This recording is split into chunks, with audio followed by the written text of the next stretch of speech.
Hello students, कैसे हैं आप सभी। मैं शुभम पुरोहित, आपका ज्योग्राफी एजुकेटर, स्वागत करता हूं आपके favourite YouTube channel magnet brains पर। मैग्नेट ब्रेन्स जो कि फेमस है पूरे इंडिया में क्वालिटी कंटेंट सिस्टमेटिकली प्रोवाइड करने के लिए। यहां पर आपको किंडरगार्टन से लेकर क्लास 12 तक की सभी कक्षाएं मिलती हैं इंग्लिश मीडियम में, और 6वीं से लेकर 12वीं तक हम आपको प्रोवाइड करते हैं हिंदी माध्यम में सभी कक्षाएं।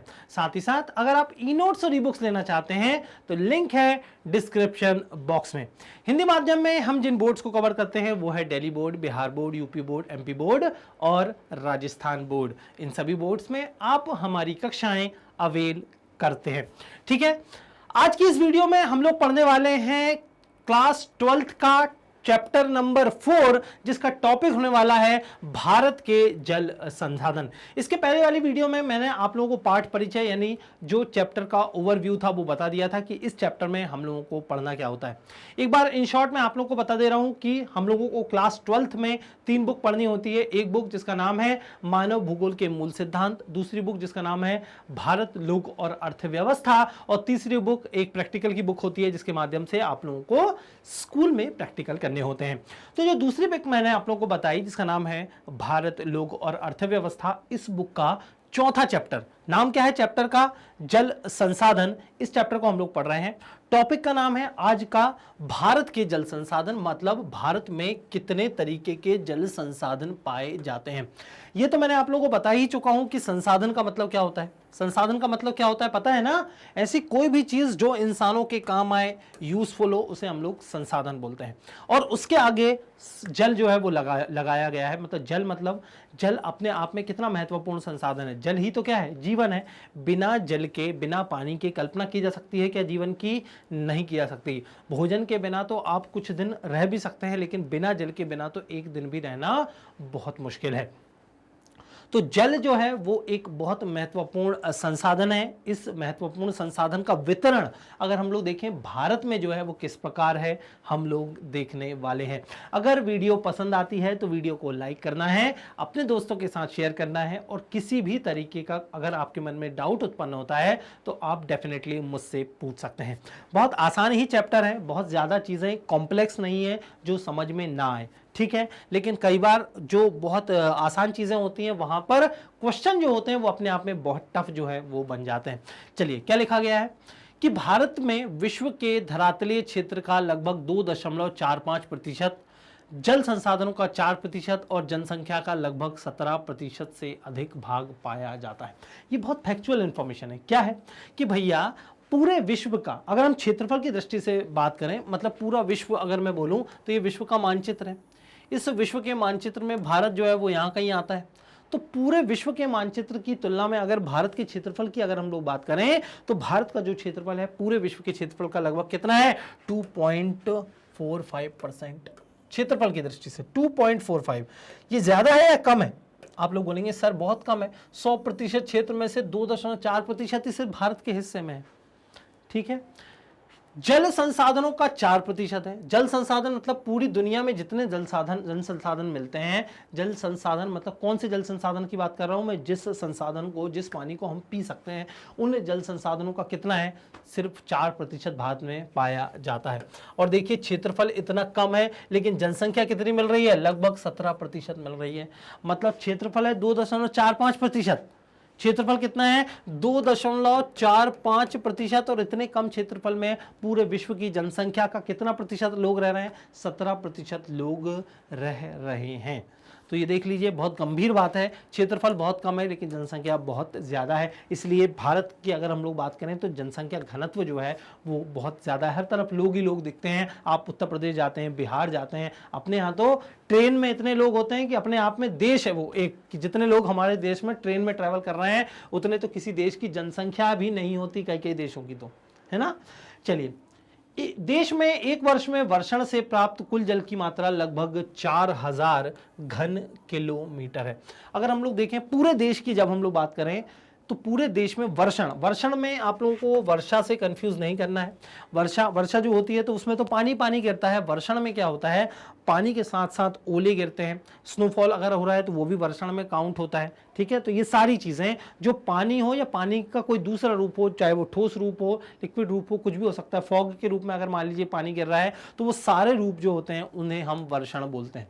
समझ में आ गया ना, क्योंकि कई बार कुछ जगह ओले गिरते हैं, कई बार कुछ जगह स्नोफॉल होता है, कई बार कुछ जगह पानी गिरता है। तो हमारे यहाँ जो लैंडलॉक्ड स्टेट है, खासकर अगर मैं बात करूं मध्य प्रदेश, राजस्थान, जो है गुजरात, यहाँ पर जो बारिश होती है वो पानी वहाँ पर गिरता है। लेकिन जो उत्तर नॉर्थ ईस्ट है या फिर नॉर्थ के जो राज्य हैं वहाँ पर क्या होता है, वहाँ पर स्नोफॉल भी देखने को मिलती है। तो इन सारी चीज़ों को हम लोग वर्षण में काउंट करते हैं। और टोटल अगर आप लोगों से पूछ लिया जाए कि देश में कुल कितना जो है पानी प्राप्त होता है वर्षण के माध्यम से, तो वो होता है लगभग 4000 घन किलोमीटर। यूनिट याद रखना है, घन किलोमीटर है। कितनी है, किलोमीटर, क्योंकि बड़ा एरिया है ना। जब हम बड़े एरिया की बात करते हैं, पूरे देश की बात करते हैं, तो किलोमीटर का जिक्र तो आ ही जाता है। धरातलीय जल और पुनः पूर्ति योग भौमजल से 1869 घन किलोमीटर जल जो है वो उपलब्ध है। अगर मैं धरातलीय जल की बात करूं और पुनः पूर्ति योग भौमजल से हम लोग को कितना पानी मिलता है, लगभग 1869 मतलब 1869 जो है घन किलोमीटर जल की जो होती है प्राप्ति होती है। इनमें से केवल 60% जल का लाभदायक उपयोग किया जा सकता है। इस प्रकार देश में कुल उपयोगी जल जो है संसाधन जो है वो 1122 घन किलोमीटर है। अब देखिए, इतना ज्यादा जब हमारे देश में पानी प्राप्त होता है तो इतना ज्यादा पानी हम उपयोग तो कर नहीं सकते, क्योंकि कुछ पानी क्या होता है, बह जाता है। इसलिए लाभदायक कितना है जिसको हम उपयोग कर सकते हैं, यूज कर सकते हैं, कोई भी काम हो सकता है, चाहे पीने के लिए, नहाने के लिए, खेती के लिए, किसी भी तरीके से हम यूज कर सकते हैं। तो वो उपयोगी जो संसाधन है जो हम उपयोग कर रहे हैं वो है सिर्फ 1122 घन किलोमीटर। उम्मीद करता हूं आप लोगों को ये बात बहुत अच्छे से क्लियर हो गई होगी। तो 4000 घन किलोमीटर वर्षण जो है वो प्राप्त हो रहा है, और उनमें से सिर्फ जो है 1122 घन किलोमीटर जो है वो हम यूज कर सकते हैं, जो लाभदायक है। ठीक है, उम्मीद करता हूं आप लोगों को ये बात बहुत अच्छे से क्लियर हो गई होगी। नेक्स्ट स्लाइड पर चलते हैं।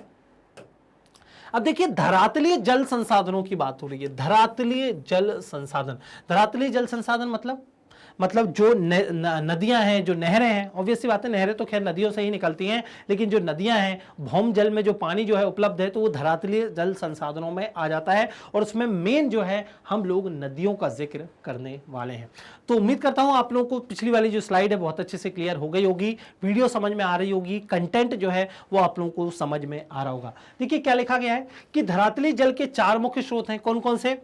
नदियां, झीलें, तलैया और तालाब। तो नदियां, जो झीलें हैं, धरातल सरफेस पर ही होती हैं, इसलिए नदियां, जो झीलें हैं, तलैया छोटा रूप जो तालाब का होता है, तालाब, ये सब जो है वो धरातलीय जल के मुख्य स्रोत हैं। बहुत सिंपल क्वेश्चन कई बार पूछ लिया जाता है, बहुत सिंपल, कि भैया धरातलीय जल के 4 मुख्य स्रोत बताइए। तो आप लोग बताएंगे कि नदियां, झीलें, तलैया और तालाब जो हैं ये धरातलीय जल के प्रमुख स्रोत हैं।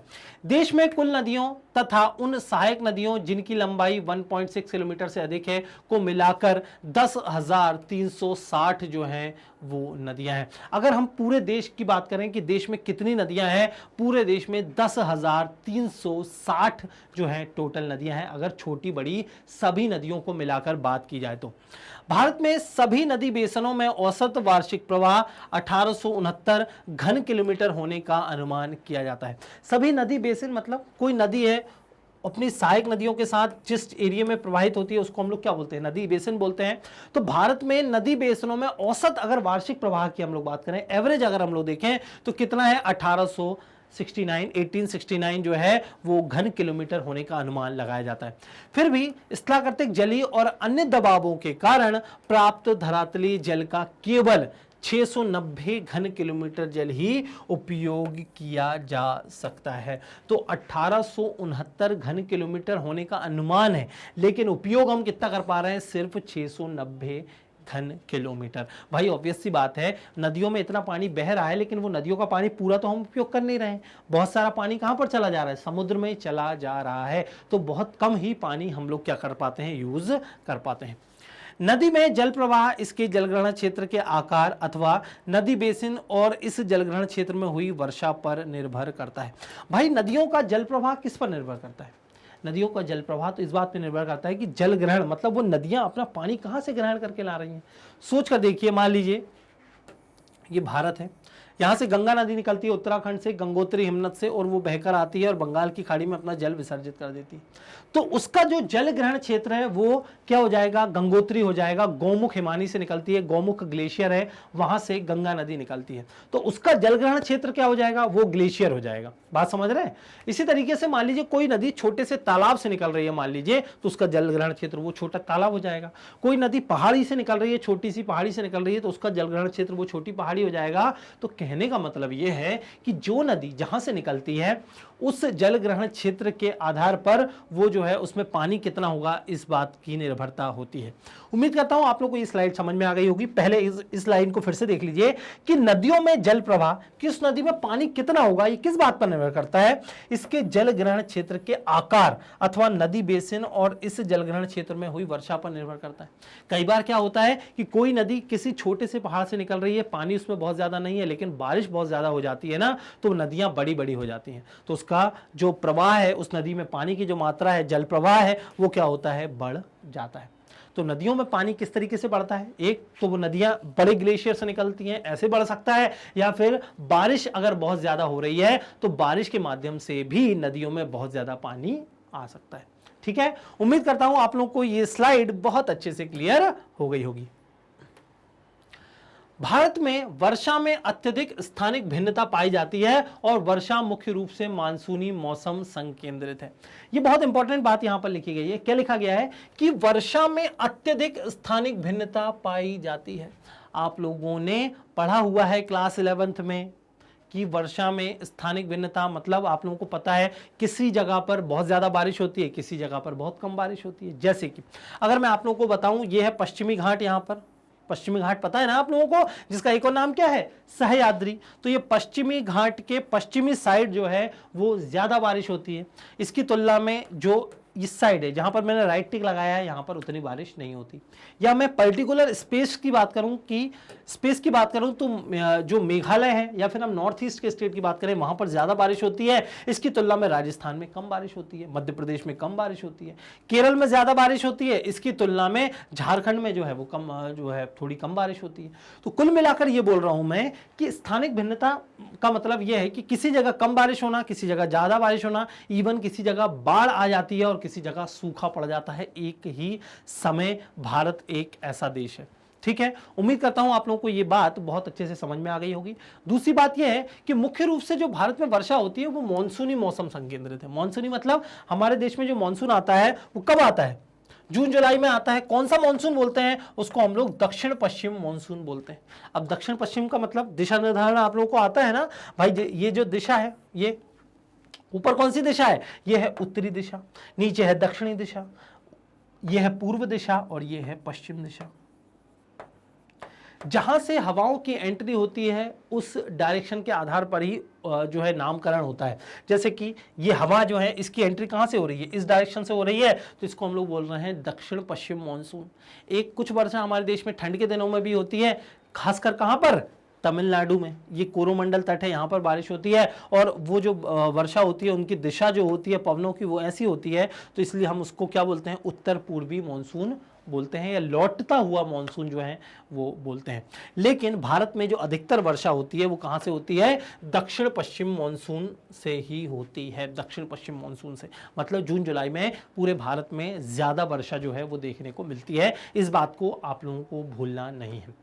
उम्मीद करता हूं आप लोगों को वीडियो पसंद आ रही होगी, किसी भी तरीके का कोई डाउट नहीं होगा। अभी तक हम लोगों ने जो भी चीज़ें देखी हैं वो बहुत ज़्यादा इंपॉर्टेंट तो नहीं है, क्योंकि आंकड़े अभी तक हम लोगों ने देखे थे, लेकिन आप लोगों को रेफरेंस के तौर पर एक दो चीज़ें याद रखनी होती है, खासकर मोटी मोटी चीज़ें कि भाई भारत में उपयोग लायक जो जल है वो कितना है, कितनी जनसंख्या भारत में रहती है, पूरे विश्व की जल संसाधन कितने हैं। ये बेसिक फैक्ट्स आप लोगों को पता होने चाहिए, क्योंकि जब आप आंसर लिखते हैं, मॉडल आंसर लिखते हैं और उसमें मान लीजिए आप एक दो डेटा ऐड कर देते हैं ना, तो आपके आंसर की जो वैल्यू है, वजन जो आपके आंसर का है वो बढ़ जाता है।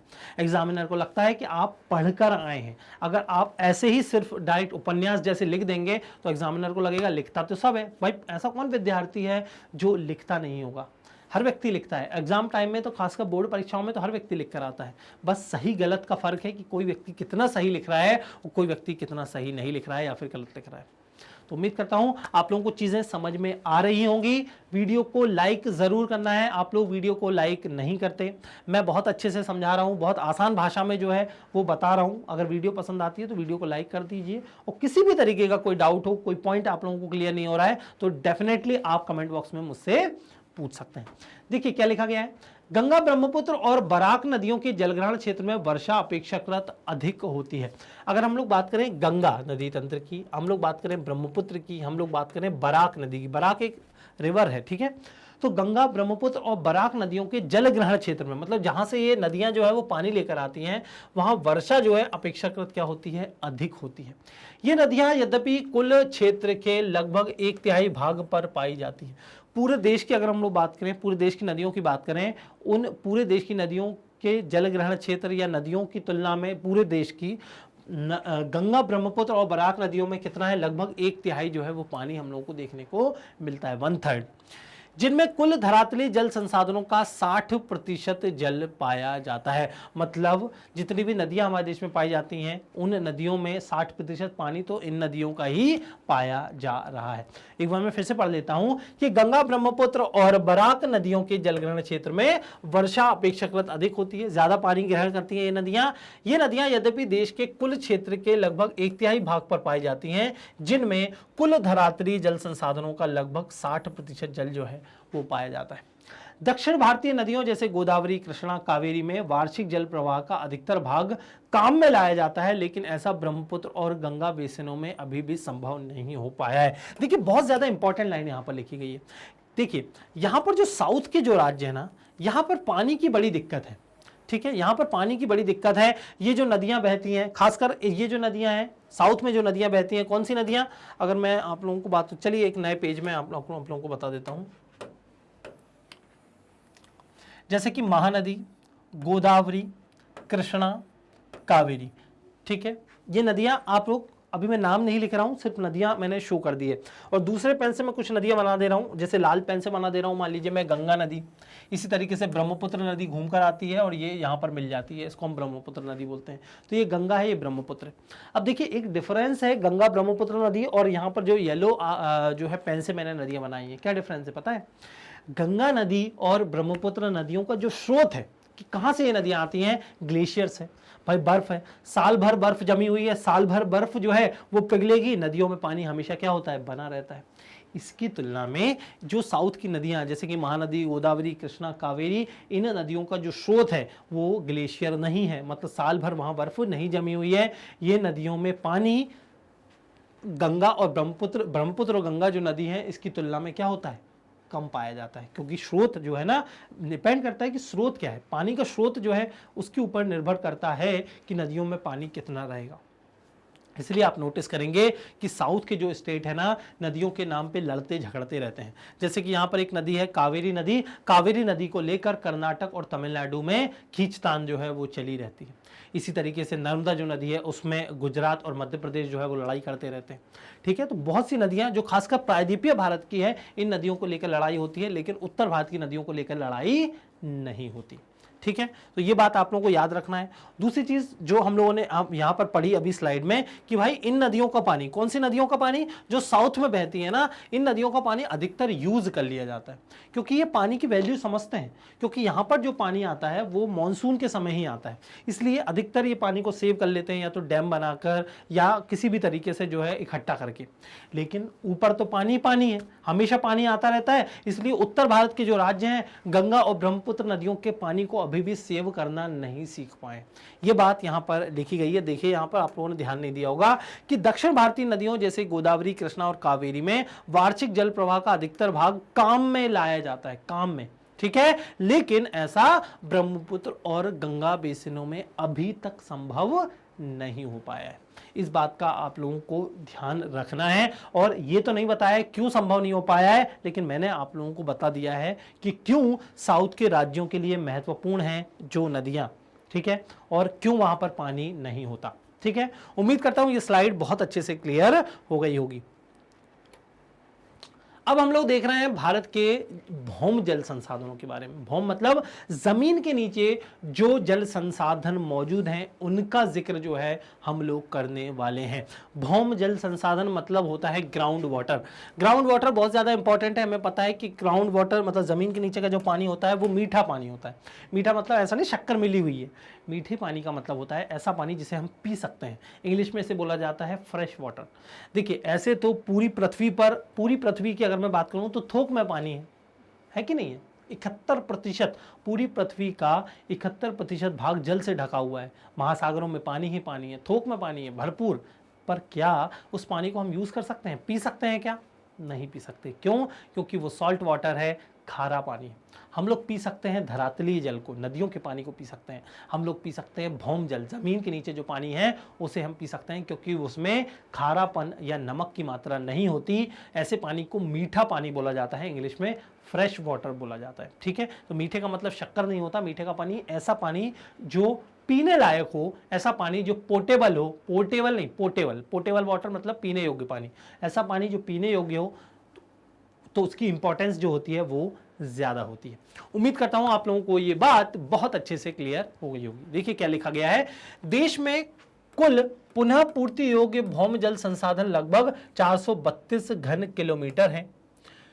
उत्तर पश्चिम प्रदेश तथा दक्षिणी भारत के कुछ भागों के नदी बेसिनों में भौम जल उपयोग अपेक्षाकृत क्या है, अधिक है। तो कितना हमारे यहाँ भौम जल पाया जाता है उसकी मात्रा जो है वो दी गई है। और ये भी बताया गया है कि उत्तर पश्चिमी प्रदेश और दक्षिण भारत के कुछ भागों के नदी बेसिनों में भौम जल उपयोग जो है वो अपेक्षाकृत अधिक है। मतलब यहाँ पर भूमि में जल का जो उपयोग है वो ज्यादा कर लिया जाता है। ठीक है, पंजाब, हरियाणा, राजस्थान और तमिलनाडु राज्यों में भौम जल का उपयोग बहुत अधिक होता है। कौन कौन से राज्य? जो पंजाब है, हरियाणा है, राजस्थान है, तमिलनाडु है, यहाँ पर जमीन के नीचे से पानी ज्यादा जो है वो उपयोग में लाया जाता है। परंतु कुछ राज्य जैसे कि छत्तीसगढ़, उड़ीसा, केरल आदि अपने भौम जल क्षमता का बहुत कम उपयोग करते हैं। मतलब ये जो राज्य हैं कौन से? छत्तीसगढ़, उड़ीसा और केरल, यहाँ पर जो ग्राउंड वाटर है, जो भौम जल है, उसका बहुत कम उपयोग जो है वो किया जाता है। गुजरात, उत्तर प्रदेश, बिहार, त्रिपुरा और महाराष्ट्र अपने भौम जल संसाधनों का मध्यम दर पर उपयोग करते हैं। यहाँ पर ये जो राज्य मैंने बताए, त्रिपुरा, महाराष्ट्र या फिर गुजरात, उत्तर प्रदेश, बिहार, यहाँ पर भौम जल का मीडियम जो है रेंज में जो है उपयोग किया जाता है, बहुत ज्यादा उपयोग नहीं किया जाता।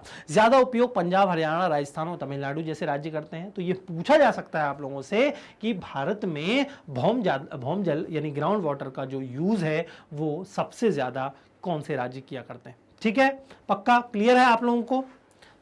यदि वर्तमान प्रवृत्ति जारी रहती है तो जल के मांग की आपूर्ति करने की आवश्यकता होगी। ऐसी स्थिति विकास के लिए हानिकारक होगी और सामाजिक उथल पुथल और विघटन का कारण हो सकती है। भैया, जो भौम जल होता है, पहली बात तो हम ओवर यूज अगर उसका करते हैं, ग्राउंड वाटर का ओवर यूज करते हैं, तो वो पानी एक समय तक जो है खत्म हो जाता है, क्योंकि जल भी अपने आप में क्या एक महत्वपूर्ण संसाधन है। पंजाब और हरियाणा ने तो बहुत ज़्यादा ओवर यूज़ किया है। जो हरित क्रांति है उसमें पंजाब और हरियाणा ने इतना ग्राउंड वाटर का यूज़ किया है कि ग्राउंड वाटर का जो लेवल है बहुत नीचे पहुंच गया है। इसलिए कुछ वहाँ पर एरिया ऐसे हैं जहाँ पर कितना भी गहरा ट्यूबवेल खोद दो वहाँ पर पानी नहीं आता। तो अगर हम इतना ज़्यादा ओवर यूज़ पानी का करेंगे, और मैं आप लोगों से भी निवेदन करूँगा कि आप पानी को बचाएं, जल को जो है वेस्ट नहीं करना चाहिए। हम लोगों को कई बार क्या होता है, हम ब्रश करते रहते हैं और पानी बहता रहता है वॉश बेसिन में। ठीक है, कई बार वॉशिंग मशीन में पानी चल रहा है तो बहता ही जा रहा है, हम लोग उसको जो है उस पर ध्यान नहीं देते। आप इतने सारे स्टूडेंट्स अलग अलग एरिया से जुड़े हुए हैं, हर स्टूडेंट्स की जल की जो मांग है वो अलग अलग होगी। आप लोग देख पाएंगे कि अपने यहाँ जो है कुछ इलाके ऐसे हैं जहाँ पर गर्मी में ग्राउंड वाटर जो होता है वो नीचे चला जाता है। जब नीचे चला जाता है तो इससे संकट देखने को मिलते हैं, जैसे कि अभी दिल्ली में बहुत ज़्यादा संकट है जो है पीने के पानी को लेकर, ग्राउंड वाटर है नहीं, तो जैसे तैसे टैंकर आते हैं पीने के पानी को लेकर, उसके पीछे लड़ाइयाँ इतनी ज़्यादा होती हैं, इतनी भीड़ होती है, टैंकर में पाइप ही पाइप जो होते हैं वो डले होते हैं, तो सामाजिक उथल पुथल होती है, इससे बहुत ज़्यादा टकराव होते हैं, कई बार हिंसा की स्थिति भी देखने को मिलती है। ठीक है, तो पानी जो है उसका हमें सदुपयोग करना चाहिए, बहुत ज़्यादा वेस्ट जो है उस पानी को नहीं करना चाहिए, तो इसकी आदत हमें हैबिट भी जो है वो डेवलप करनी चाहिए। खासकर मैं आप लोगों से बोल रहा हूँ, पानी बचाना भी एक हैबिट होती है, ऐसा नहीं कि आज सोच लिया सर ने पढ़ा दिया आज से हम लोग जो है वो सीख गए, नहीं। कहीं भी आप पानी चलता देखें तो उसको बंद करें, कहीं भी आप जाएं तो पानी को बचाना हमेशा क्या है, बहुत जरूरी है। खैर, टॉपिक पर आते हैं। यदि वर्तमान प्रवृत्ति जारी रहती है तो जल की मांग की आपूर्ति करने की आवश्यकता होगी, मतलब अगर हम इतना ज्यादा ओवर यूज अगर पानी का करेंगे तो हम लोगों को या सरकार को जो है पानी प्रोवाइड करना पड़ेगा, और पानी अगर हम प्रोवाइड करते हैं तो ये स्थिति बहुत बुरी है, क्योंकि इससे टकराहट हम लोगों को देखने को मिलती है, जिसको हम लोग बोलते हैं सामाजिक उथल पुथल, और इससे विघटन होता है। विघटन मतलब मैंने आप लोगों को बताया ना, साउथ में राज्य एक दूसरे से लड़ पड़ते हैं, टकराव देखने को मिलता है, क्योंकि अल्टीमेटली जीने के लिए पानी की जरूरत तो होनी ही होनी है। उम्मीद करता हूं आप लोगों को अभी तक जो मैंने बताया है सारी स्लाइड बहुत अच्छे से क्लियर होंगी, किसी भी तरीके की कोई दिक्कत आपको नहीं होगी, और अगर हो भी तो आप लोग कमेंट बॉक्स में कमेंट करके मुझसे पूछ सकते हैं कि सर ये वाली बात हमें समझ नहीं आई, ये वाला डेटा हमें समझ में नहीं आया, मैं डेफिनेटली उसका आंसर दूंगा। ठीक है, अब लेगून और पश्च जल क्या होता है इसको हम लोग समझ लेते हैं। लेगून और पश्च जल, देखिए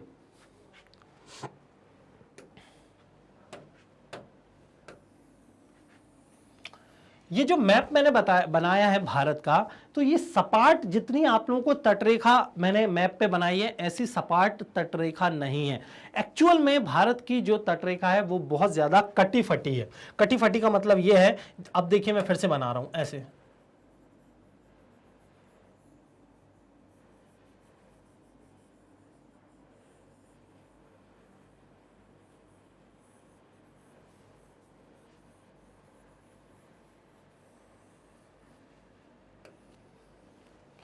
तो इस तरीके से भारत की जो है वो तट रेखा हम लोगों को देखने को मिलती है। भारत की अगर मैं तट रेखा बात करूं तो एक्चुअल में इस तरीके से कटी फटी तट रेखा हम लोगों को देखने को मिलती है पूरे भारत की। ठीक है,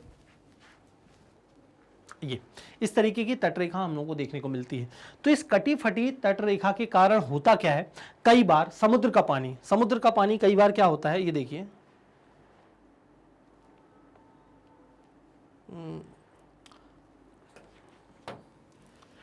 अभी मैं ऐसा ही बना दे रहा हूं, ठीक है, ताकि आप लोगों को क्लियर रहे।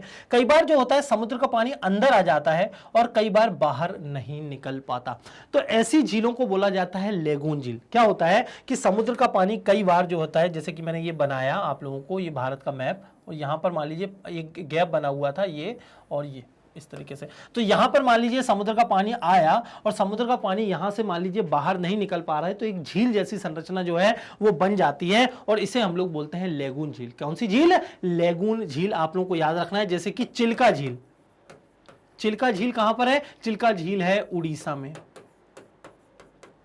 एक बहुत बड़ी लेगून झील है चिल्का झील। चिल्का झील है उड़ीसा में। लेगून का मतलब ये होता है कि तट रेखा कटी फटी होने के कारण कई बार पानी अंदर तो आ गया समुद्र का, क्योंकि आसपास समुद्र है। ये कौन सा सागर है? ये बंगाल की खाड़ी है, ये अरब सागर है और ये हिंद महासागर। कई बार बंगाल की खाड़ी का जो जल है वो अंदर पहुंच गया लेकिन बाहर नहीं निकल रहा, तो एक झील जैसी संरचना जो है वो बन जाती है। इसे बोला जाता है लेगून झील। आप लोग याद रखेंगे ना पक्का। जैसे कि भारत में पुलिपट झील है आंध्र प्रदेश में और तमिलनाडु की बॉर्डर में, इसी तरीके से चिल्का झील है जो कि उड़ीसा में है, ये लेगून झील है। अब हम लोगों को पढ़ना है पश्च जल क्या होता है। देखिए पश्च जल का मतलब ये होता है कि कई बार देखिए आप लोगों ने नोटिस किया होगा कि जैसे मान लीजिए समुद्र, ये है समुद्र, समुद्र का पानी है। आप लोगों को पता है कि समुद्र के पानी में ज्वार भाटा जो है वो आता है, ये पता है ना आप लोगों को, समुद्र के पानी में ज्वार भाटा आता है। तो कई बार मान लीजिए ज्वार आया या ज्वार भाटा जो भी आया, पानी का लेवल जो है वो बढ़ गया। पानी का लेवल बढ़ने के बाद मान लीजिए कि प्लेन, ये जो एरिया है थोड़ा सा ऊपर उठा हुआ है, तो जब पानी का जो है लेवल बढ़ेगा तो पानी जो है इस साइड जो होता है वो कूद जाता है, ठीक है। और जैसे ही पानी का लेवल कम होगा तो यहाँ पर पानी जो हो गया वो क्या हो गया? पैक हो गया। तो इस यहां पर पानी पैक हो गया, इस चीज को हम लोग बोलते हैं पश्च जल या फिर बैक। ठीक है, मैंने आप लोगों को बताया कि भाई कई बार क्या होता है कि जब समुद्र का पानी जो है तट रेखा के पास आता है, तो कई बार तट रेखा क्या होती है कि मैंने आप लोगों को बताया एरिया कई बार जो होता है वो ऊंचा होता है। ऊंचा एरिया कई बार होने के कारण यदि साधारण ज्वार भाटा नहीं आ रहा है तो इस एरिया को ये जो पानी है ये पार नहीं करता, इस एरिया को ये वाला पानी जो है वो पार नहीं करता। लेकिन जब पानी का लेवल बढ़ता है तो पानी का लेवल बढ़ने के कारण ये पानी जो है इस एरिया को पार करके और मान लीजिए यहां पर बीच में कहीं पर क्या हो गया, पैक हो गया। अब वापस नहीं जा पाता, क्यों? क्योंकि बहुत ज्यादा पानी यहां पर ही क्या होता है, रुक जाता है, टैब हो जाता है। तो इस पानी को बोलते हैं पश्च जल। पश्च जल, पश्च का मतलब क्या होता है, बैक, पश्च जल, बैक वाटर। तो आप लोगों ने सुना होगा केरल में बहुत ज्यादा पश्च जल देखने को मिलते हैं। एक्चुअल अगर मैं बाउंड्री की बात करूं, एक्चुअल में अगर हम लोग मैप में देखेंगे एक्चुअल में, तो ये देखिए ये समुद्र का पानी है। जब पानी बढ़ा, जब समुद्र में क्या हो गया, पानी बढ़ा, सी लेवल में जो राइज हुआ, तो राइज होने के कारण पानी देखिए यहां पर इकट्ठा हो गया, वो पानी क्या है यहां पर आ गया। लेकिन जब पानी कम होने की बारी आई तो बहुत सा पानी लौट गया, लेकिन पूरा पानी नहीं लौट पाया। तो यहां पर जो पानी इकट्ठा हुआ है ना, इसको बोलते हैं हम लोग पश्च जल या बैक वाटर। देखिए चित्र से साफ साफ समझ में आ रहा है कि यहां पर पानी भरा हुआ था एकदम। जब ज्वार भाटा पानी इंक्रीज हुआ, आप लोगों को पता है ना ज्वार भाटा आता है, टाइड देखने को मिलते हैं। जब टाइड आता है, ज्वार आता है, तो ये पानी बढ़ गया, सी लेवल राइज हुआ, तो ये पानी, ये समतल सतह जो थोड़ी ऊंची सतह थी, इस सतह को पार करने के बाद यहां पर क्या हो गया, इकट्ठा हो गया। और जब पानी वापस लौटा तो ये पूरा पानी वापस नहीं लौट पाया और यहां पर इकट्ठा हो गया। तो इस चीज को बोलते हैं हम लोग पश्च जल या बैक वाटर। और इसकी तुलना में जो लेगून झील होती है वो क्या होती है, मैं आप लोगों को बता दे रहा हूं। ये देखिए यहां पर जैसे ही आप आएंगे, ये इस एरिया को आप लोगों को शायद क्लियर नहीं हो रहा होगा, तो यहां पर तटरेखा देखिए, पानी जो है यहां पर देखिए ऐसी तटरेखा है ये, और यहां पर पानी क्या हो गया, इकट्ठा हो गया, झील जैसी संरचना बन गई और इस झील को हम लोग बोलते हैं लेगून झील। जैसा मैंने मैप बनाया ना, ऐसा यहां पर बना हुआ है। देखिए यहां पर झील है एक, और एक झील जो है वो यहां पर है। तो जो चिल्का झील है, पुलिपट झील है, ये चिल्का जो लेगून झील है इसके उदाहरण है। ठीक है, तो उम्मीद करता हूं आप लोगों को जो लेगून झील, लेगून और पश्च जल है उसमें डिफरेंस जो है वो क्लियर हो गया होगा। देखिए क्या लिखा हुआ है कि भारत की समुद्र तट रेखा विशाल है और कुछ राज्यों में समुद्र तट बहुत दंतुरित, दंतुरित मतलब होता है कटा फटा। तो भारत की तटरेखा विशाल तो है ही, हमें पता है सबसे ज्यादा विशाल तटरेखा किस राज्य की है, गुजरात राज्य की है। और पूरे भारत की जो तटरेखा है, पूरा जो हम लोगों का प्रायद्वीपीय भारत है, एक लंबी तटरेखा जो है भारत बनाता है। तो विशाल रेखा तो है ही, और ये तटरेखा जो है वो दंतुरित है, मतलब कटी फटी है। इसी कारण बहुत सी लेगून झीलें यहां पर बन गई हैं, लेगून भी बन गई हैं और झीलें भी जो है यहां पर बन गई हैं।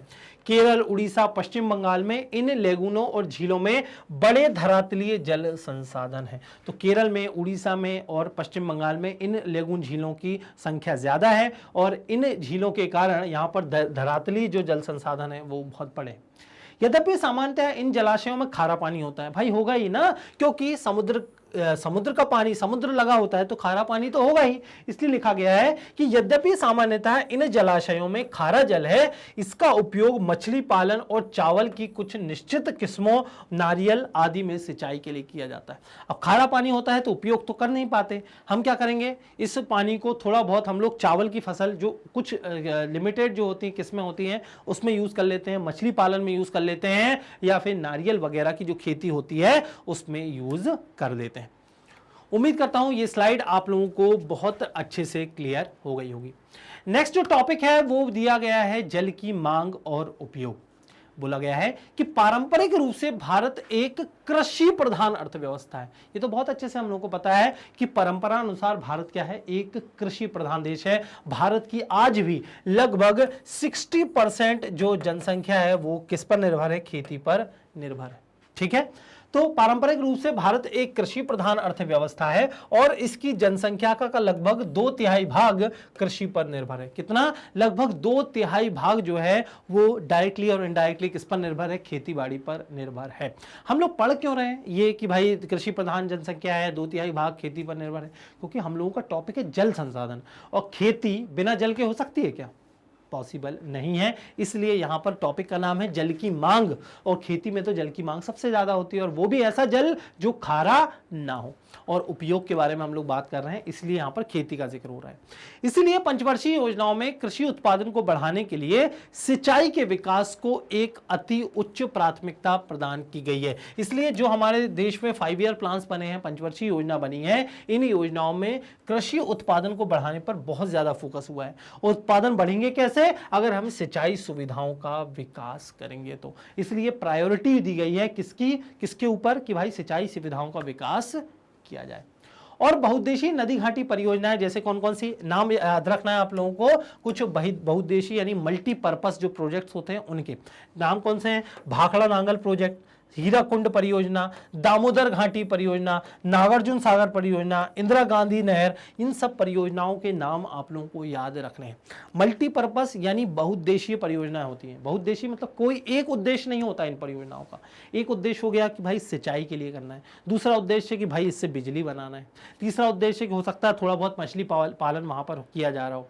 तो कई बार पानी के बंटवारे के लिए, नहर के लिए, बहुत सारी चीजों के लिए इन बहुउद्देशीय परियोजनाओं का निर्माण किया जाता है।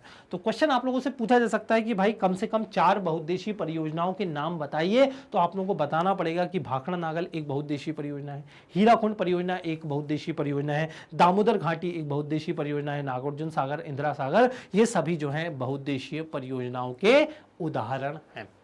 वास्तव में भारत की वर्तमान में जल की मांग सिंचाई की आवश्यकताओं के लिए अधिक है। तो पूरे भारत का अगर मैं जिक्र करूं, पूरे भारत में सबसे ज्यादा जो पानी की मांग है, डिमांड है, वो क्यों है? क्योंकि सिंचाई आवश्यकताएं भारत में बहुत ज्यादा है। भाई पूरा भारत ही तो जो है वो खेती बाड़ी करता है, इसलिए सिंचाई के लिए पानी तो चाहिए, और पानी भी कौन सा? फ्रेश वाटर चाहिए। खारा पानी उपयोग में नहीं ला सकते हम लोग सिंचाई के लिए, इसलिए बहुत ज्यादा मारामारी है पानी के लिए। और इसलिए हम लोग कौन से बड़े बड़े बहुउद्देशीय डैम जो हैं या मल्टीपर्पज प्रोजेक्ट्स जो हैं वो बनाते हैं। ठीक है, उम्मीद करता हूं आप लोगों को ये स्लाइड बहुत अच्छे से क्लियर हो गई होगी। क्लियर है ना? पक्का? हम लोगों ने जो जो चीजें समझी, खासकर लेगून और पश्चजल क्या होता है ये भी मैंने बता दिया। डायरेक्ट में देखिए लेगून और पश्चजल जो है झीलें बनती कैसे हैं, इस बारे में आप लोगों को चैप्टर में नहीं दिया गया है, लेकिन आप लोगों को पता होना चाहिए कि लेगून बोलते किसको हैं, पश्चजल किसको बोलते हैं। मैं डायरेक्ट ही बता देता कि भाई पश्चिम बंगाल, ये उड़ीसा, केरल, यहाँ पर ये लेगून और पश्चजल झील जो है पाए जाते हैं, लेकिन मजा नहीं आता। कंसेप्ट अगर क्लियर होते हैं तो लिखने में मजा आता है, याद रखने में जो है मजा आता है। तो हम लोग बहुत मेहनत कर रहे हैं आप लोगों के लिए। आप लोगों को करना क्या है? वीडियो को लाइक जो है वो जरूर करना है। धरातली और भौम जल का सबसे अधिक उपयोग खेतीबाड़ी में होता है। हमें पता है कि धरातली जो जल है या ग्राउंड वाटर जो है, इसका सबसे ज्यादा उपयोग किस में होता है? खेतीबाड़ी में होता है। इसमें धरातली जल का 89% और भौम जल का 92% जल उपयोग किया जाता है, जबकि औद्योगिक सेक्टर में सतह जल का केवल 2% उपयोग और भौम जल का 5% जो है उपयोग किया जाता है। तो आप लोगों से क्वेश्चन पूछा जा सकता है कि धरातली और भौम जल का सबसे ज्यादा उपयोग किस सेक्टर में किया जाता है? तो आप बोलेंगे कि भाई खेतीबाड़ी में उपयोग किया जाता है। उद्योग में तो उतना नहीं है, लेकिन फिर भी औद्योगिक जो क्षेत्र है उसमें सतह जल का कितना? केवल 2% और भौम जल का 5% ही उपयोग किया जाता है। घरेलू सेक्टर में धरातली जल का उपयोग भौम जल की तुलना में अधिक होता है। अगर मैं घरेलू सेक्टर, घरों की अगर मैं बात करूं, तो वहां पर धरातली जल, नदियों वगैरह का जो यूज है पानी का, वो ज्यादा होता है ग्राउंड वाटर की तुलना में। कुल जल उपयोग में कृषि सेक्टर का भाग दूसरे सेक्टरों से अधिक है। भाई ऑब्वियस सी बात है, खेतीबाड़ी में तो उद्योगों से, सेवाओं से तो ज्यादा ही पानी लगेगा ना। सर्विस सेक्टर में कहां उतना पानी लगता है लेकिन उतना नहीं। खेतीबाड़ी में ज्यादा लगता है, इंडस्ट्रीज में लगता है, लेकिन खेतीबाड़ी की तुलना में तो नहीं लगता, क्योंकि ऐसी कौन सी फसल है जिसमें पानी की जरूरत नहीं होती? हर फसल में पानी की जरूरत तो हम लोगों को देखने को मिलती है। इसलिए ये सोचने वाली बात ही नहीं है। अगर आप गैस वर्क भी करेंगे कि किस सेक्टर में पानी ज्यादा उपयोग होता है, तो स्वाभाविक रूप से आंसर क्या आएगा? खेती। फिर भी भविष्य में विकास के साथ साथ देशों में औद्योगिक और घरेलू सेक्टरों में जल का उपयोग बढ़ने की संभावना है। भले ही आज उद्योगों में, सर्विस सेक्टर में जल या जो घरेलू जो सेक्टर है उसमें जल उपयोग ना हो रहा हो, लेकिन भविष्य में तो मांग बढ़ने की संभावना है ही। सिंचाई के लिए जल की मांग जो नेक्स्ट टॉपिक है हम लोग जो पढ़ रहे हैं, सिंचाई के लिए अगर हम लोग जल की मांग देखें तो कृषि में जल का उपयोग मुख्य रूप से सिंचाई के लिए होता है, हम लोग देख चुके हैं। देश में वर्षा के स्थानिक सामयिक परिवर्तनशीलता के कारण सिंचाई की आवश्यकता होती है। तो मैंने आप लोगों को बताया कि देश के अगर मैं हर हिस्से की बात करूं तो बराबर वहां पर मानसूनी वर्षा नहीं होती। केरल में ज्यादा बारिश हो रही है तो मध्य प्रदेश में उतनी नहीं हो रही है, नॉर्थ ईस्ट में मेघालय में उतनी बारिश हो रही है तो राजस्थान में नहीं हो रही है। जब इतनी स्थानिक भिन्नता हम लोगों को देखने को मिलती है ना, तो इस स्थानीय भिन्नता के कारण होता क्या है कि सिंचाई के जल की मांग जो होती है वो बढ़ जाती है। देश के अधिकांश भाग वर्षा विहीन है। भारत के ऐसे हिस्से बहुत ज्यादा हैं जहां पर वर्षा जो होती है, पानी जो होता है वो गिरता ही नहीं है, और सूखाग्रस्त भी हैं ऐसे क्षेत्र, जैसे कि राजस्थान हो गया, विदर्भ, महाराष्ट्र का जो एरिया है वो क्या है, वहां पर पानी नहीं मिलता। बहुत ज्यादा लोग जो हैं वहां पर पानी की दिक्कत की वजह से जो है जूझते हैं। उत्तर पश्चिमी भारत और दक्कन का पठार इसके अंतर्गत आते हैं। तो उत्तर पश्चिमी भारत मतलब राजस्थान का जो एरिया है, दक्कन का जो पठार मैंने आप लोगों को बताया, विदर्भ जो एरिया है महाराष्ट्र का, वहां पर पानी की बहुत ज्यादा दिक्कतें देखने को मिलती है। देश के अधिकांश भागों में शीत और ग्रीष्म ऋतुओं में न्यूनाधिक शुष्कता पाई जाती है, इसलिए शुष्क ऋतुओं में बिना सिंचाई के खेती करना कठिन होता है। भाई शुष्क ऋतु मतलब ग्रीष्म ऋतु में होता क्या है, जो भूमि की जो नमी होती है, जो मॉइस्चर जो होता है भूमि में, क्योंकि धूप इतनी ज्यादा पड़ती है कि मिट्टी की जो नमी है वो क्या हो जाती है, वाष्प बनकर उड़ जाती है।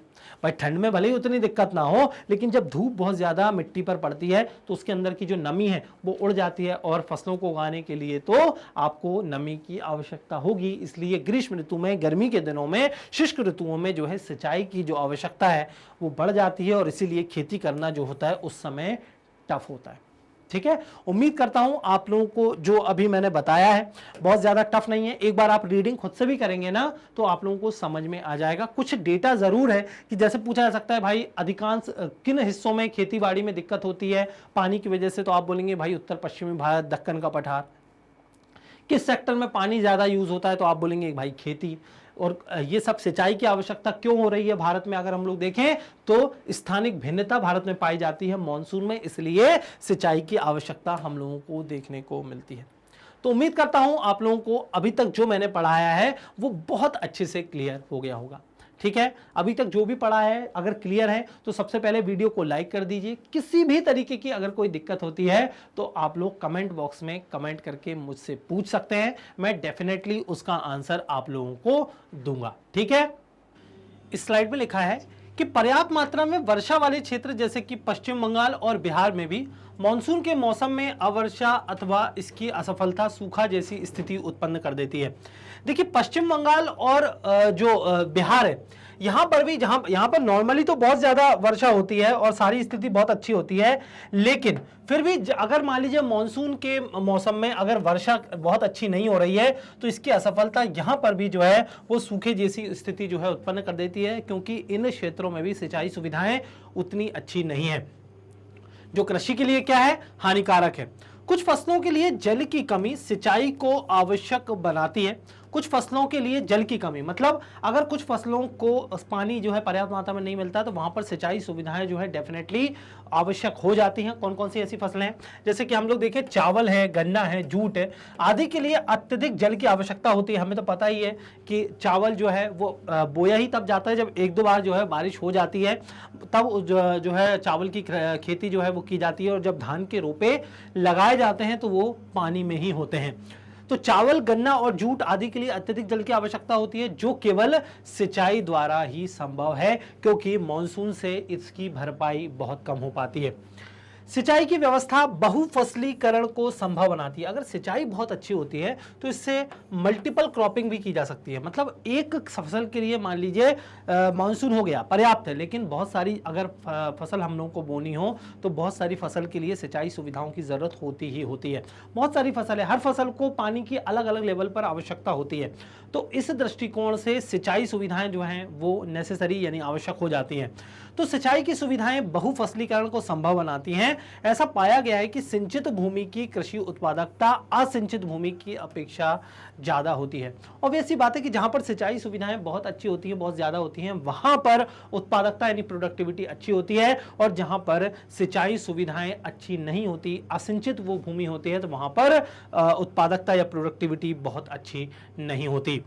दूसरी बात लिखी गई है कि दूसरे फसलों की अधिक उपज देने वाली किस्मों के लिए आर्द्रता आपूर्ति नियमित रूप से आवश्यक है, जो केवल विकसित सिंचाई तंत्र से ही संभव है। मतलब बोला जा रहा है कि अगर हमें अधिक उपज देने वाली किस्मों का जो है रोपण करना है, जो फसलें ज्यादा प्रोडक्टिविटी जिन फसलों की है, अगर वो फसलें ज्यादा बीज दे रही हैं, ऐसी फसलों के लिए तो सिंचाई सुविधाएं बहुत अच्छी होनी ही चाहिए। ठीक है, इसी से सिंचाई सुविधाओं के माध्यम से ही ये जो है फसलें ज्यादा पैदावार इनकी होगी और वो ज्यादा बीज देने में सक्षम हो पाएंगी। वास्तव में ऐसा नहीं है कि देश में कृषि विकास की हरित क्रांति की रणनीति पंजाब, हरियाणा और पश्चिमी उत्तर प्रदेश में अधिक सफल हुई है। ऐसा इसलिए है क्योंकि देख लीजिए, आप लोगों ने नोटिस किया होगा जब हम लोगों ने ग्रीन रेवोल्यूशन या हरित क्रांति के बारे में पढ़ा था, तो मैंने आप लोगों को बताया था कि पंजाब, हरियाणा और वेस्टर्न यूपी मतलब पश्चिमी जो उत्तर प्रदेश है, वहां पर जो उत्पादन था वो बहुत ज्यादा हुआ और वहां पर हरित क्रांति सफल हुई।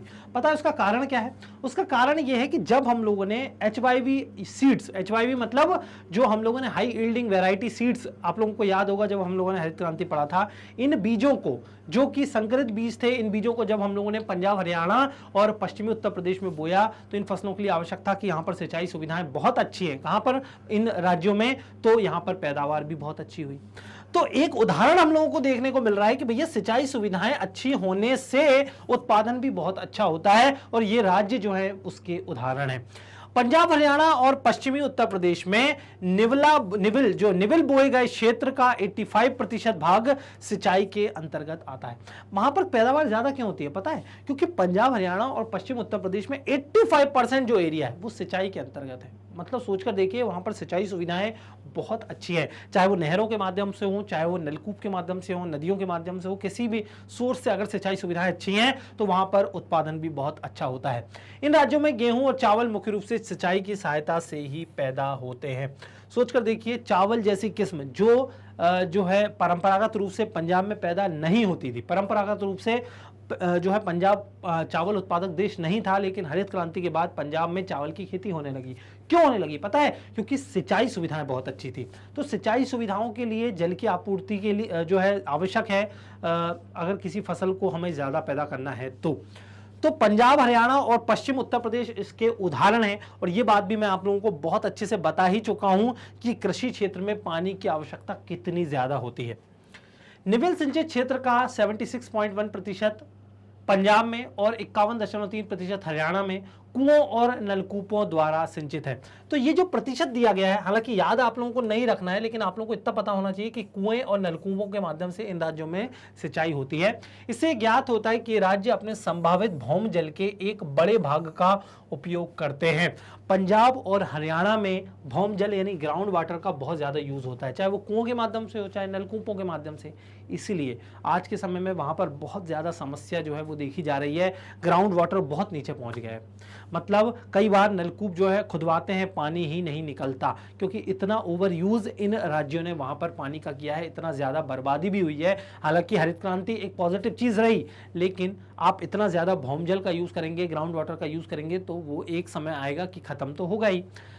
ये राज्य अपने संभावित भौम जल के एक बड़े भाग का उपयोग करते हैं, जिससे इन राज्यों में भौम जल की कमी आ जाती है। और ये देखा जाता है कि आज ये राज्य जूझ रहे हैं ग्राउंड वाटर क्राइसिस से। इन राज्यों में भौम जल संसाधनों के अत्यधिक उपयोग से भौम जल स्तर नीचे हो गया है। वास्तव में कुछ राज्यों जैसे राजस्थान और महाराष्ट्र में अधिक जल निकालने के कारण भूमिगत जल में फ्लोराइड का संकेंद्रण बढ़ गया है। तो आज के समय अगर आप राजस्थान जाएंगे, महाराष्ट्र जाएंगे, तो कुछ इलाकों में अगर आप पानी निकालते हैं तो उसमें फ्लोराइड पाया जाता है, जिससे फ्लोरोसिस नामक बीमारी जो है वहां के लोगों को हो रही है। इसके अतिरिक्त कौन से राज्य, अगर मैं बिहार, पश्चिम बंगाल और बिहार राज्यों की बात करूं तो वहां पर कुछ भागों में पानी में आर्सेनिक की मात्रा पाई गई है। और आर्सेनिक का मतलब हिंदी में अगर हम लोग देखें तो संख्या बोलते हैं वहां पर आर्सेनिक को। तो पश्चिम बंगाल और बिहार के पानी में संख्या या फिर जो हम लोग बोलते हैं आर्सेनिक वहां के पानी में पाया गया है।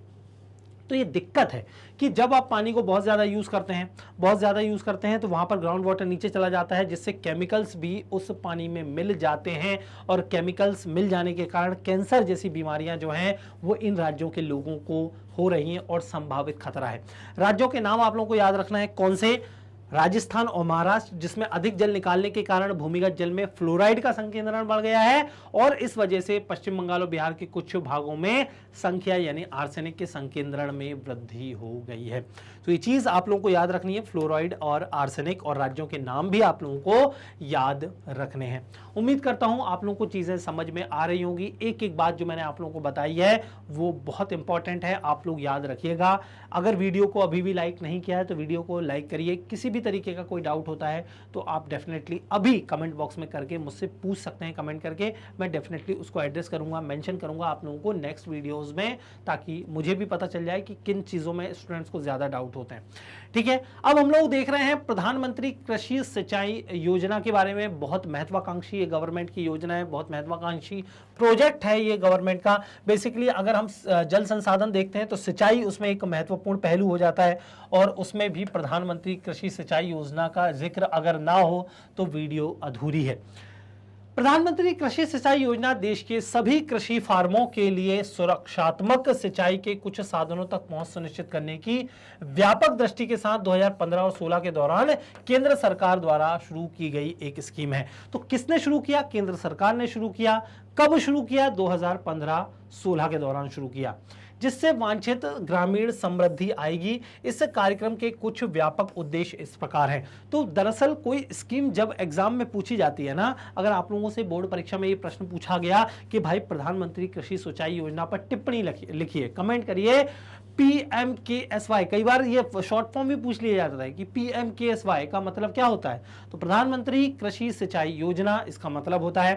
तो आप लोगों को लिखना क्या होगा जब ये स्कीम पूछ ली जाए, तो आप लोगों को लिखना होगा कि इस स्कीम की शुरुआत कब हुई, पहली चीज। दूसरा, इस स्कीम को शुरू जो था वो किसने किया था, तो आप बोलेंगे कि भाई केंद्र सरकार ने शुरू किया था, 2015-16 में शुरू किया था। और लास्ट में आता है उद्देश्य। तो किसी भी जो भी स्कीम होती है उसके तीन ही पहलू होते हैं, कब, किसने और क्या। तो ये तीन चीजें अगर आप एड्रेस कर लेते हैं, कब मतलब कब शुरू हुई थी, 2015-16 में, किसने, तो भाई केंद्र सरकार ने शुरू किया था, और क्या का मतलब होता है उद्देश्य, हमें इस सिंचाई योजना का बताना पड़ेगा। तो क्या है उद्देश्य? खेत में पानी पहुंच बढ़ाना और सुनिश्चित सिंचाई के तहत खेती योग्य क्षेत्र का विस्तार करना। क्योंकि हम लोगों ने ये देखा था कि खेतीबाड़ी में सबसे ज़्यादा पानी लगता है, जल संसाधनों का सबसे ज़्यादा जो उपयोग होता है वो प्राइमरी सेक्टर, द्वितीयक सेक्टर और तृतीयक, मतलब प्राथमिक, द्वितीयक और तृतीयक जो हम लोगों ने क्षेत्र देखे थे, पानी का सबसे ज़्यादा उपयोग प्राथमिक क्षेत्र करता है, प्राइमरी सेक्टर करता है। तो अगर करता है तो सुनिश्चित पानी उपलब्ध होना चाहिए, अगर नहीं होगा तो फसलें चौपट हो जाएंगी, फसलें नहीं होंगी। इसलिए इस योजना का उद्देश्य है हर खेत को पानी। क्या है? हर खेत को पानी। और जब इस तरीके के जब स्लोगन होते हैं ना तो वो बहुत इंपॉर्टेंट हो जाते हैं आपके एग्जाम के लिए। तो इस योजना का उद्देश्य, पहले उद्देश्य की अगर मैं बात करूं तो हर खेत को पानी, उचित प्रौद्योगिकियों और प्रथाओं के माध्यम से पानी का सर्वोत्तम उपयोग करने के लिए जल स्रोत वितरण और इसके कुशल उपयोग के एकीकरण को बढ़ावा देना इस स्कीम का उचित उद्देश्य है। क्या बोला गया है? उचित प्रौद्योगिकियों और प्रथाओं के माध्यम से, मतलब अच्छी टेक्नोलॉजी के माध्यम से हमें पानी का सर्वोत्तम उपयोग जो है वो सुनिश्चित करना है हर खेत को। और किस तरीके से आप कर सकते हैं सुनिश्चित उपयोग? ये देखिए, यहाँ पर स्प्रिंकलर सिंचाई जो है वो की जा रही है, फव्वारों के माध्यम से जो है यहाँ पर सिंचाई की जा रही है, टपक सिंचाई की जा रही है। टपक मतलब बूंद बूंद जो खेती होती है ना, उसको टपक जो है सिंचाई बोलते हैं। तो इससे क्या होता है, पानी बर्बाद भी नहीं होता और जो है सिंचाई भी उसमें जो है बेहतर हो जाती है। अपव्यय को कम करने और अवधि और सीमा दोनों में उपलब्धता बढ़ाने के लिए खेत में जल उपयोग की दक्षता में सुधार, सिंचाई और अन्य जल बचाव तकनीकियों, वो जो प्रौद्योगिकी जो है, टेक्नोलॉजी जो है, उनका उपयोग करना। तो कौन कौन सी टेक्नोलॉजी है? पहली है बूंद अधिक फसल, प्रति बूंद, पर ड्रॉप मोर क्रॉप। ये आप लोगों को याद रखना है, पर ड्रॉप मोर क्रॉप। क्योंकि भैया एक एक बूंद जो है ना इंपॉर्टेंट है, एक एक बूंद जो है वो इंपॉर्टेंट है, इसलिए यहां पर लिखा गया है प्रति बूंद अधिक फसल, पर drop more drop more crop. पर ड्रॉप मोर क्रॉप का मतलब होता है एक एक बूंद आप कीमती है, एक एक बूंद जो है डायरेक्ट जड़ों में पहुंचाओ, पानी का वेस्टेज बिल्कुल नहीं करना है।